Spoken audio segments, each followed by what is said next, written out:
सार्थ श्री ज्ञानेश्वरी अध्याय 2 ओवी क्रमांक 161 ते 165. महाप्रळय अवसरे हे त्रैलोक्य ही संहरे, म्हणवनी हा न परिहरे आदिअंतू. तू जरी हे ऐसे मानिसी, तरी खेदू का करिसी. काय जाणू तची नेनसी धनुर्धरा. एथ आणिकही एक पार्था, तुझ बहुती परी पाहता. दुःख करावया सर्वथा, विशो नाही. जिये समजते इये भूते, जन्मा आदी अमूर्ते. मग पातली व्यक्ती ते, जन्मलेया. तिये क्षयासी जेथ जाती, तेथ निभ्रांत आणे नव्हती.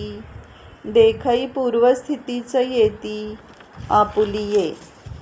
अर्थात महाप्रलयकाली या त्रैलोक्याचाही संहार होतो. म्हणूनच आदी व अंत हे अपरिहार्य आहेत. अर्जुना, तू जरी आत्म्याला अंतवत मानित असलास, तरी खेद का करतोस आणि समजून उमजून वेडात का शिरतोस? पार्था, एक गोष्ट तुला सांगतो. पुष्कळ प्रकाराने जरी विचार केला, तरी तुला दुःख करायचे काहीच कारण दिसत नाही.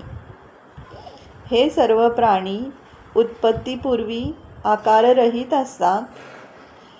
जन्म धारण केल्यावर आकाराला येतात.